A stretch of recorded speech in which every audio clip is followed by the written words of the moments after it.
Que paso, boxing fans? There is another boxing analysis for you guys, and here it goes.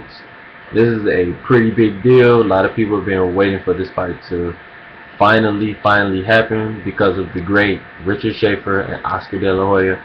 They got the fight made, and the fight I'm talking about, it could be his own main event of its own. A lot of people are ordering Mayweather versus Canelo just to see this fight, and it is Danny Swift Garcia versus Lucas Matthysse. Man, when I say another super fight, boxing has did it again. I mean, this is one of the best years of boxing. I've said this the past couple years, but this even tops it to another level, even higher. Um, Give, like I said, the promotion company Golden Boy credit once again, and I mean, let's get down to the fight. I see Danny Garcia being very effective with his jab because I see that Lucas Matthysse is susceptible to being hit with a great time jab. Both of them can be hit in this fight. They both don't have the best defense in the world. They're not perfect, but what they do, they have equalizers, meaning power, timing, and they both know how to cross the ring. Those three things are going to be very important um, in this fight. I believe Lucas Matthysse is the better of it when it comes to cutting off the ring to a certain extent. But Danny has, to me, the better counter-punching ability. Even though Lucas Matthysse is not, bad himself, look what he did to Lamont Peterson when they both were throwing left hooks. Who landed first? Can't hook with a hooker. Lucas Matthysse is a hooker, and Danny Garcia can hook as well. Back to the topic on hand, when it comes to footwork, I would have to give it to Danny Garcia. Even though I did say that Lucas can cut off the ring better, that's only because he's used to doing that pressure fighting style. See, Danny, he's shown in spots that he can box, and he can punch with that right hand, which I told you guys he can't punch with, because hello, he was in the amateurs for years and years. This guy didn't just come out of nowhere and start boxing. I mean, he's been boxing since, I believe, he's like 9 or 11 years old. Like I said, let me get straight to it. Danny Garcia, 2006 U.S. national champion. Right now he's listed as Ring Magazine's top 140 pounder. He is the champion at 140 pounds for Ring Magazine. And he has the WBC and WBA titles. And those will be on the line that night, people. Swift is 5'8", 68.5 inch reach, 25 years old, 26 wins, 16 by knockout, and he is undefeated. And he's a North Philly Rican. Big ups to all my Boricuas. You already know. So ya tu seco. You got Lucas Matthysse here. Great record as well. And this fight will be going down 9/14, the weekend of Grito de Dolores, for Mexican Independence Day. And Lucas has 34 wins, 36 total fights, 32 by knockout, 2 losses with 1 no contest. Great record. He's only 30 years old, he's in the prime of his career, coming off a huge win, a string list of knockouts. He's an Argentine, and a majority of Argentines hit hard, from Carlos Maizon, Marcos Maidana, Carlos Abregu, and Sergio Maravilla Martinez, one of the most high-profile Argentine boxers of right now.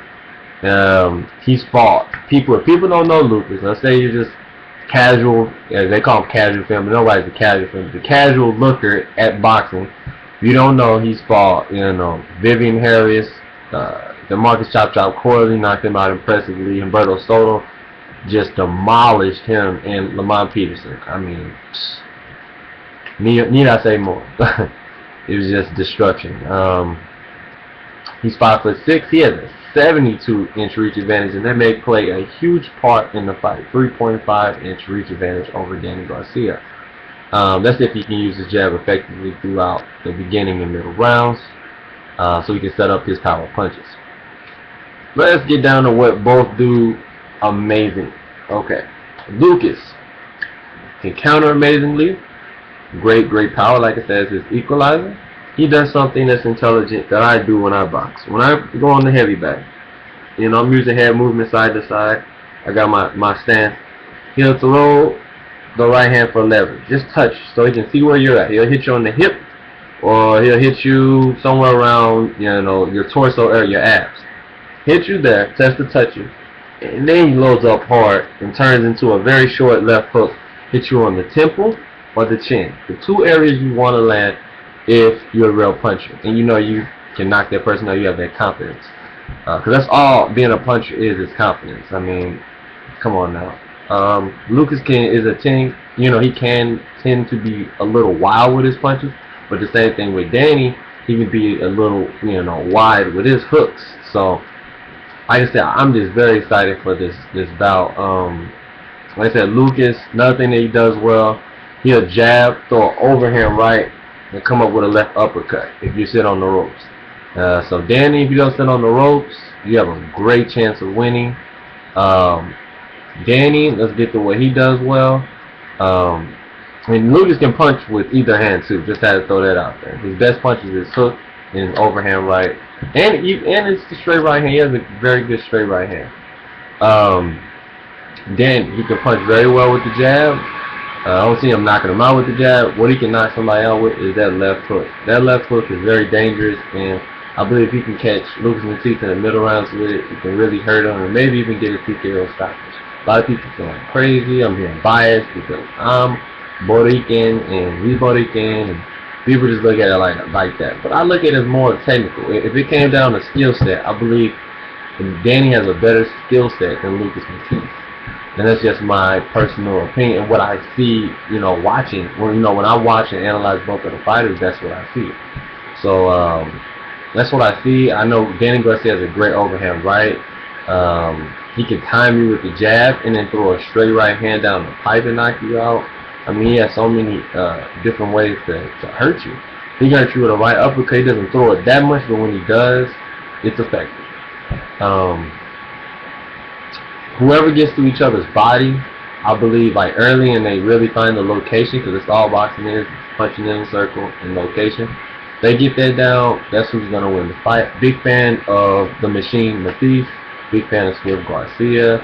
Of course, I'm going with Danny Garcia just off of overall granite chin. Lucas has a granite chin as well, but I'm going with Danny. I just feel like he'll find a way to get it done. I want to see what Lucas does if he gets frustrated, because Lucas tends to hit people in the back of the head, hit him in the back of the neck, and he gets a little angry, and I want to see if he can keep his composure.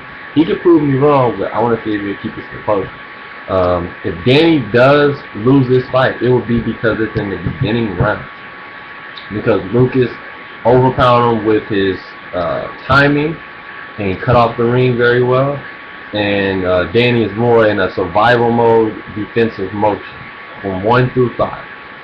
If he gets through 1 through 5 right, boxes, uses the jab, doesn't get touched too many times by Lucas's power and get him frustrated without getting either hit with some type of crazy punch, rapid punch, I believe Danny can pull through in the middle rounds. So that's when he really gets heated up. Between 6 to 10 rounds, he gets really heated up and he does his thing. And I believe he can get a middle to late round stoppage. I'll say 8, between 10 rounds, he'll get a TKO. Like I said, if Lucas Matthysse wins, it's because he finds Danny early, knocks him down. Danny gets back up, and Lucas knocks him out, or gets him with a TKO stoppage 1 through 5. And this is just what I see through both. Lucas always does well in the beginning rounds. That's just what he does. He comes out with fire. He said no more, letting me go to the decision. So he's gonna be pushing for the knockout. And if Danny wins, I believe it will be because of a 12-round decision. Lucas usually doesn't get 12-round decisions in America. I know politics people. I believe Danny Garcia is with Al Heyman, combined with Golden Boy Promotions. They're promoting him as the next top Puerto Rican American superstar. So you gotta look at it like that, people. Don't just be all up in your feelings. You have to be realistic. Both muy fuerte, both muy rápido, both have great equalizers. So let's see what happens. Like I said, Danny Garcia, 8th-10th round TKO stoppage. I believe Danny's gonna train crazy for this camp. Train on throwing a lot of combos. That's how you can get to Lucas. He throw a lot of combos. And I want to see how Danny handles Lucas's power and vice versa. Lucas handles Danny's power. It's going to be a great card. You guys do not miss it. I believe my homeboy Dave Rosado is going to be on there. Big fan of him. And he's just a hard Philly Rican as well. And I really want to see him do well. I believe he's going to be on the card and a couple other guys. Probably from Mayweather's Boxing Club, I'm pretty sure. But anyway, let me know what you think in the comment section below. You got, America, Puerto Rico versus the Argentine guy versus Argentina. So you can't miss it, guys. Do not miss this. Either order. I'm gonna be there in Las Vegas. Say what's up to me. I'm a very cool person, laid back. Don't have no crazy ego or nothing. You see me, I say what's up back to you. And I will be there the weekend of the fight, and especially for the weigh-in. Definitely will be there trying to get autographs. But anyway, we'll get back to you later with more boxing analysis.